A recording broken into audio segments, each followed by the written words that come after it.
I'm Phil Ellison, and I'm one of the triathlon coaches with Total Tri Training. And today I'm just having a chat with Danny Webber, who's a nutritionist and is also doing quite a lot of work with TTT at the moment. And we first met, I think it was back in November of last year, actually, so about a year ago, when we organised a triathlon training day over in Warrington. And Danny was kind enough to come up and do some sweat testing for some of our athletes. And I think we had a quick chat on that day, Danny, and got to know each other a little bit. And then it really got me thinking quite a lot about the sweat testing side of it, because I'd seen some other marketing of how we should test sweat and things, and I started to do a bit of research. And it was really quite interesting. The more you read about something, you get more and more in depth in it, and you realise that there's probably still a lot of gaps in what we know about it. And I Yeah, think absolutely. you had some similar thoughts, didn't you? Yeah, absolutely. Like you say, we've got the standard practices at the minute for what you can do to monitor changes in sweat rate, and also the practices for sodium losses as well. But that's only over a short period of time. Yeah, When it comes to triathlon, there's nothing in the research whatsoever for what happens over time to your in the body yeah. for that sort of distance and time. So yeah, it was like when you mentioned it, it was like, well, we don't actually know. So we've Yeah. got a lot of catching up to do. Yeah, I mean, generally in life, my sort of approach is to just try and work it out myself, test it, find it, and luckily you would have the same sort of mindset. So what we're going to do today is we're going to have a chat about sweat in general, a little bit of a lead up to what we've done already as a little bit of preliminary testing to see if our hypotheses were kind of accurate. We'll talk about the results of that, and then we'll hopefully make some suggestions for the future. So if we start off, Danny. Tell people listening or watching this today, why do we sweat? What's the point of sweating? So that's the body's natural response to exercise, and in order to control its temperature. So when we exercise, heart rate increases, etc., and we start to sweat as the blood um, is released to the skin, and the water can evaporate from the skin as the primary means of cooling the body down. So obviously that's a release of water to help that heat escape. And actually 60% of the energy that we produce is released through heat. Um, Yeah, so it is a lot of energy that's being lost, as rather than actually being used for power output. yeah, and we certainly feel that when we're on the turbo trainer in the garage. You know, even on a cold day, you can really feel how much heat you're generating. You can sometimes see the steam coming off yourself in a cold garage situation. And obviously, we'll have lots of athletes who, at the end of a tough TTT threshold set, they'll see loads of sweat pooling on the floor Yeah. underneath them. So it's definitely a big issue, isn't it? What? So you've said about water. What else is in the sweat? So what do we lose as well as the water content?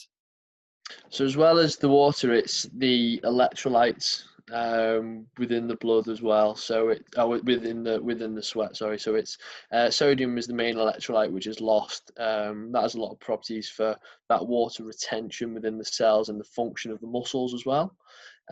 So as you sweat excessively, you lose a lot of sodium with that, and so there is a bit of research to support the whole cramping experience with excessive sweat loss. Um, and as I'm sure all athletes have experienced that at some point. So they need to make sure they're Yeah. hydrating during training and during competition to make sure Yeah. they prevent that. Yeah, yeah, and anecdotally, I think a lot of the guys that cramp, from my sort of experiences, having chatted with them, quite often they are quite heavy sweaters. So that sort of leads to my next question: is that from your experience and maybe from your reading around the subject as well, what sort of sweat rates are we looking at per hour? You know, we all sort of on the bike, we might try and drink, you know, maybe one 750 ml bottle each hour, or have some sort of goal like that, but unless we know what we're sweating, it's hard to gauge really what we should be putting back in. So what sort of figures are we looking at? Yeah, definitely, and each athlete is different. Is different. So, from what the research says, the typical ranges goes from half a liter of sweat per hour all the way up to probably like 3 liters an hour. Wow, Um, wow. I've not experienced quite that high, but I have done some testing with athletes, and they've been at the probably to like 2.4, 2.5 liters per hour, Yeah. but that's only been done over like a 1 hour training session. Is But that so for your testing? Is that typically a bike protocol as well? Is that the easiest way for you to test normally? bike or a run? Oh, you do run as well. Okay. Yeah, So, absolutely. so for some people, their sweat rate could be up to 4 times that of somebody else Yeah, doing an equivalent amount of exercise, really. So yeah, exactly. So it's massively different, isn't it? yeah, Um, it's so, certainly not no one size fits all for it yeah, at all. no, no, no. So if if I think I'm a heavy sweater, let's say, or if I've had cramping problems, what's to stop me just chugging down, 2 liters of water an hour? What if next time I get on the bike, I just think, right, let's just get in as much of this fluid as possible? Is that okay, or is that not a great idea? Especially on the first time of doing it, you'll know about it halfway during the training session, simply because your body isn't used to having that much fluid go in to the body to help replenish it in that time period. So it doesn't quite know what to do with it. And it's not going to match that sweat loss at all. So it's going to pool in the stomach. The gastric emptying rates aren't going to match that. And it's a lot of what we've said to the athletes in the past, even with the carbohydrate intake, you need to train your gut in order to handle that amount of fluid, carbohydrate, food, etc. And so so just drinking water um, isn't the best approach, and it's not a practical approach either. You're always going to be having something else during. And if we think about replacing, everything that we can, we need to try and get those electrolytes back in as well. And but we need to work out, how much we should be taking in of both the fluid volume as such, don't we, and also the amount of electrolytes that we need to consume, or we need to add to that water. What you know how would you normally go about working out those things? So from your practice of what you've done with sweat losses and stuff, how would you work out somebody's sweat rate, and how would you then go about possibly working out somebody's sodium losses or electrolyte losses as well? Yeah, so working out total sweat rate, so just how much water they're losing as a whole, and it's a very, very simple test that can be done by all athletes. So just a matter of weighing yourself before and after training gives you that change in your body weight, and that is going to be 90% water loss. Yeah. And obviously measuring how much you consume during that session. So let's say you train you go for an hour's run, and before and after you then lose 2 kilos. So 2 liters of sweat per hour is your sweat rate. Yeah. And you've not drank anything during, then you know that is how much you've lost. So just making sure that you wipe off any excess sweat as well, because Yeah. that will still be there on the scales. So that's a very simple way of doing it, just for your total sweat rate, and then Yeah. you can gauge from that the addition of the sodium that you need as well. Obviously, you'll notice that just by having the crystallized salt on your skin at the end of a session. But when it comes to actually measuring that, it gets quite a lot more scientific. Yeah. And that is actually taking samples of the salt, or there are other means as well which you can do it. And so that's the way that I do. I take a salt, apply sweat patches, Yeah. and that that takes a sample of the sweat within the patch, and then I can extract that into a little device which gives us the actual sodium content of that sample. Yeah. Yeah.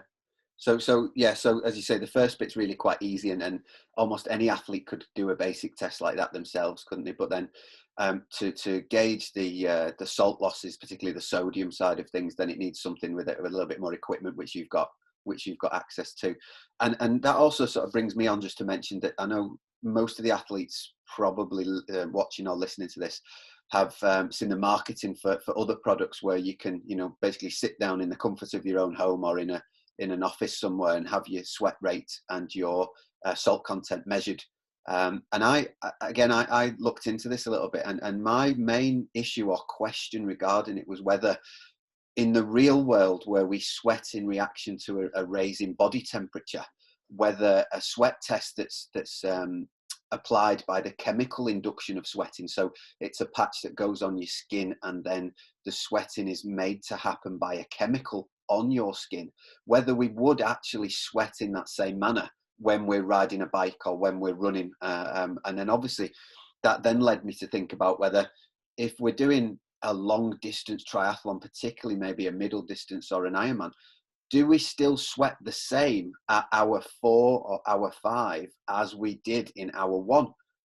Because if those things are not true, then the data that we're getting from the chemically induced sweating, and also from the more common sort of 1 hour sweat test, then it's not really that appropriate or valid for a lot of the athletes that are doing longer distance triathlon. And that was my real motivator to really work alongside you and see if we could find some data and see what you thought about it as well. Do you agree with that sort of thinking, or have you got anything to add? No, I fully agree. So obviously you take in the situation of you are just sitting down, resting for 15 to 30 minutes where you're having that sample extracted from the sweat gland. Yes, that'll give you a ballpark, but then what about the environmental factors of when you are exercising and the body's natural production of sweat? How does that change? Yeah. And like you say, when you're doing that over time, and I think the thing that interested me the most as well, what about the practical element of when you are actually reconsuming sodium and carbohydrates? Yeah. How does that then influence your sweat rate and gastric emptying and everything? So yeah, it was exactly why we did what we did. Great. So let's move on this slide and I'll show people. So this was photographic evidence of what we got up to, which was earlier in the year, wasn't it? I think COVID had just started, hadn't it? Hence you wearing your mask. But it wasn't quite tight lockdown, luckily, at that point.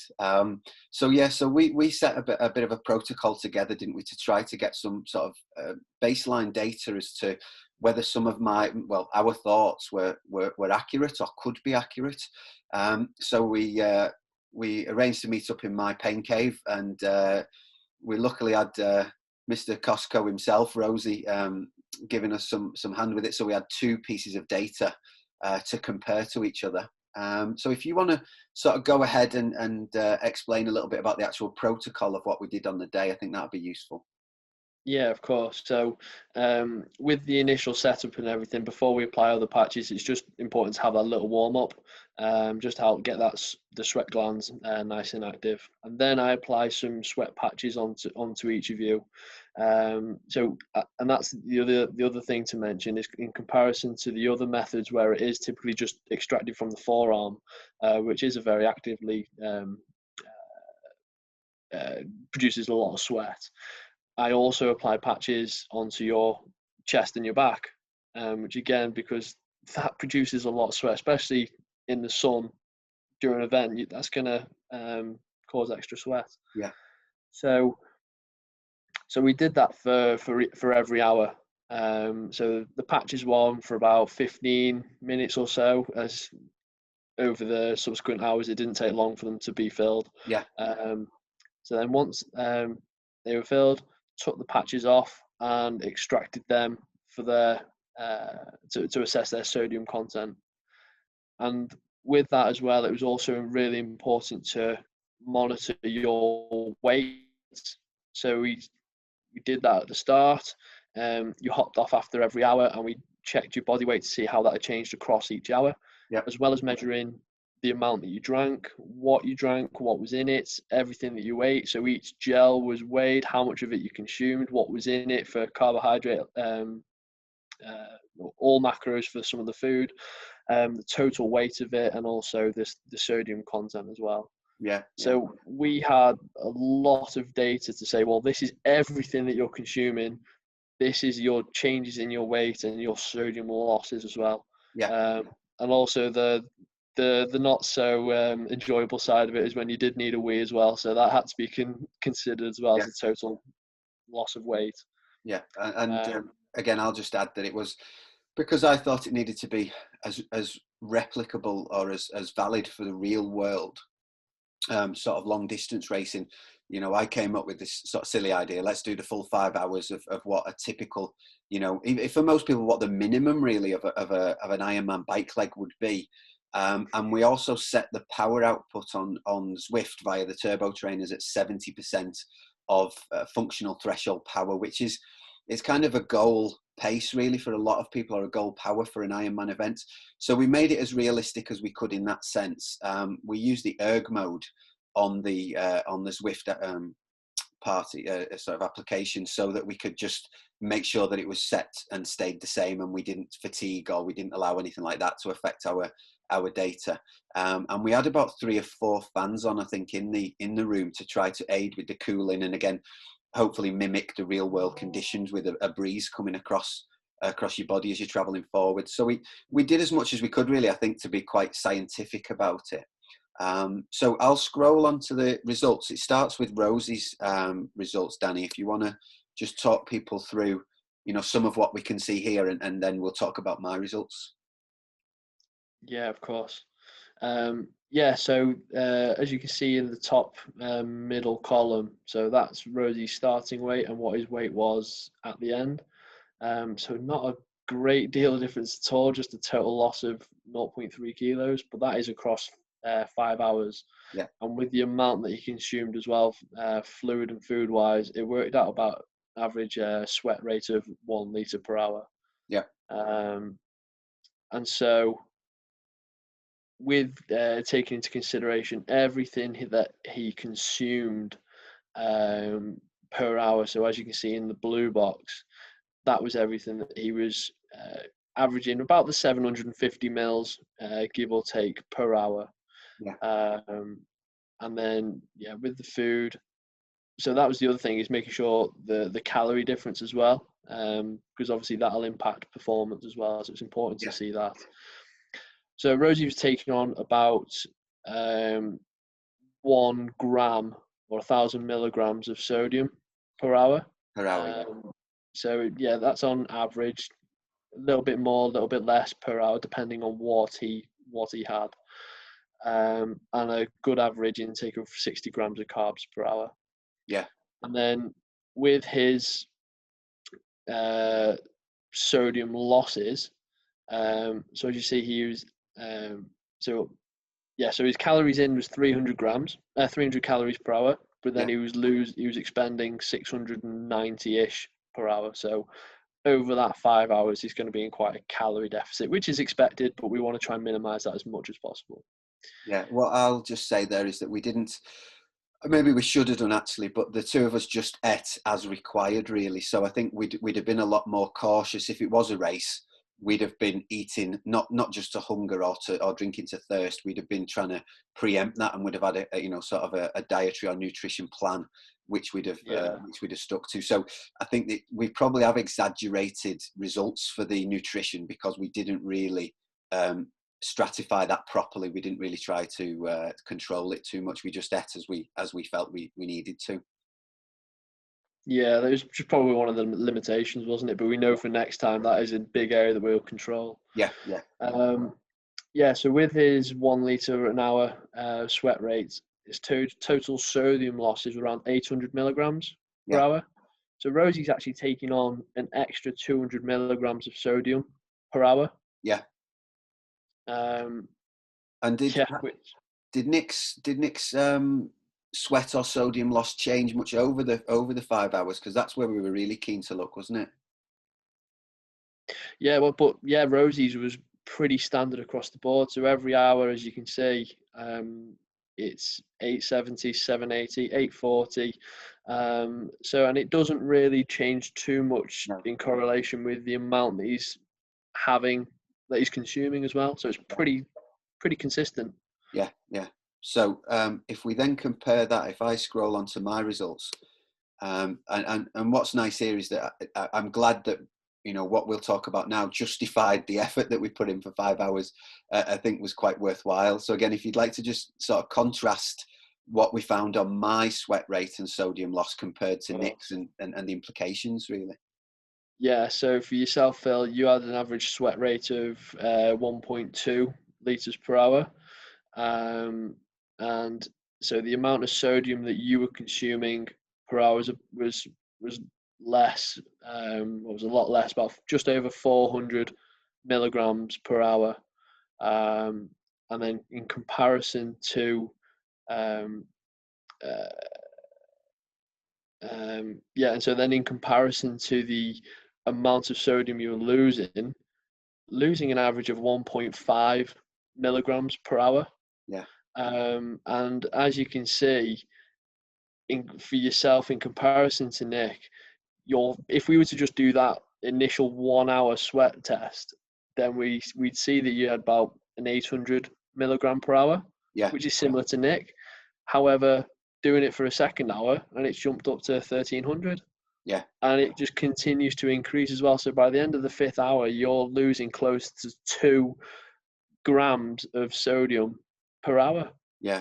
So for It's people just over watching double. this, that's the pink box in the middle, isn't it? At the right-hand column, Yeah, pink box in the middle. If you look at the sweat rates, the first 60 minutes is 792, which again is quite similar to Nick's. So if we'd just done a test like that, you'd probably prescribe a similar strategy. yeah, But for some reason, obviously we can hypothesize or theorize why it may have changed, but it jumped up, almost doubled the next hour. And then it really continued to raise, didn't it, towards the end of the test? Um, yeah. Absolutely. And again, we can't say that that's happened because of the amount of sodium that you've consumed during, yeah, because in the first 2 hours, you had hardly any, 164 milligrams, as you see in the blue box in your first hour. And then in the second box, 8.4. But it's by that point, it's already jumped up to 13, yeah, 1.3 grams. yeah, Then you've had a big influx of sodium. It's yeah, your body. That's probably your natural body telling you to playing catch up. yeah, Um, and then from that point, yes, it has continued to rise. yeah. But that could have happened even without that. Yeah, it's an interesting set Yeah. of data. Yeah, so it was obviously we then had a little chat about it, and it at first instance it does seem really really interesting if nothing else, and I think it just highlights how just as triathlon training needs to be individualized to people, and I'm sure just as you fully accept that diet and nutrition needs to be tailored to an individual as much as we possibly can. Even something as simple as sweating and how we replace what we're losing needs to be, if we're going to be looking to maximize performance and do our best, then we really need to be individualizing this sort of area as well, don't we? Absolutely, yeah. The data doesn't lie. So we know that Nick needs to be having that zero point 0.8 give or take grams per hour, whereas for yourself, for these longer duration events, you need a lot more. Yeah, yeah. And it is interestingly again, it's something that anecdotally I probably find because no matter what well, before knowing this, longer rides round about 90 to 100 miles, I do get cramp, but I never cramp early on. No matter how hard I work on a bike, generally speaking, I don't tend to get cramp within about three, maybe 4 hours. But as it gets longer, particularly towards that back end of an Ironman, and I've tried to address it through some training changes, doing bigger gear work on the bike, actually staying in the tri position, the TT position for longer, trying to work the muscles and do some gym work. And I think it has improved it actually, but still I'm lucky to get away without cramp by the 100-mile mark in a triathlon, which is obviously is quite rare. It's only once or twice a year. It's not a common thing, but it does then limit performance. So this now is quite good for me because I can look into this and maybe next year, look to test that sodium intake and that fluid intake deep into some of these tougher sessions and some of these long brick workouts and things. So just for me, it's been really interesting. And it also, I think it's now worthwhile talking about, we really need to think about helping other athletes perhaps who are interested, or certainly those who do middle distance and the longer distances, to perhaps look into this a bit further. So what do you think we should be thinking about now then for testing in the future? Yeah, I think it's taking this testing and offering it as probably a bit more of a group session. to keep it that probably that little bit more competitive edge Yeah, as well. And obviously, it's not the cheapest of test that needs to be done. So if we can do it with the more athletes that we can at once, and with that time requirement based on the distance that's of the race, it would work out really effective. And like you say, you just don't know until you test. yeah, You can do it on your own to say, well, yeah, I've lost a bit of salt, I'm cramping, I need more, mm, but you just don't know how much. yeah, And yeah. from I think, that as well, yeah, it's you now know from this data, well, I can practice with that in training, ready for an event. yeah. And it's training the gut how to handle it. And if you have got very high sweat rates as well, again, it's applying that into practice. Yeah, that's great. I think we will look, hopefully, with working with Total Tri Training, hopefully produce a protocol and a testing procedure that we can roll out for more people to get access to in the future. If anybody wants to get in contact with you directly, Danny, what's the best way to get in contact with you?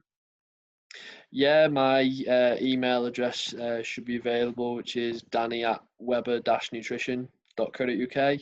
Otherwise, my phone number is available through the WhatsApp groups, or again, you can speak to your coach and they can pass my details on to them. Yeah, yeah, But yeah, that's however great. means I'm easy accessible. Yeah, I think we'll wait now just to formalise a protocol, and I think with you suggesting perhaps the group structure as well, we need to get this virus under control first. I think, don't we, before we can Yeah, really roll it out very well. But yeah, I think my main sort of takeaway is that the sweating and the salt or the sodium losses in the sweat is really very individual, and you'll get maybe a biased or unrepresentative sample if you just do a basic sweat test. If you want to maximize performance or hopefully reduce some symptoms of, such as cramp or fatigue, or even sort of a little bit of confusion or some of the mental aspects that can come with dehydration, that it's really important you look into this. Hopefully we can help with that in the future, and we'll probably keep it updated, the website and such, when we actually have something in place. But I see it very much as middle distance and Ironman racing should be, really hot on this. I think for sprint and Olympic, it may still be useful, but they might be able to get away with a more simple 1 hour test and get enough from that, yeah, that that they don't need to look into this too greatly. Again, my suggestion, I think I said to you, would probably be a middle distance athlete would look to do maybe a 3 hour bike test, just to make sure they cover off the length of time that they're likely to be on the bike. And an Ironman athlete would do, a good solid 5 hours, like Nick and I did. And the good thing is these can be tallied in with our training, because these are the sorts of rides we do, on maybe a monthly basis or something like that, as we're building towards an event. So we just need to be organised and try to fit it in with the test as well, and then give ourselves some time to practice the nutrition and the hydration strategies that you suggest on the back of it. Um, absolutely. Yeah, that's yeah, that great, sounds Danny. great. Thanks for your time, mate, and let's hopefully help some people in the future. Absolutely. Cheers.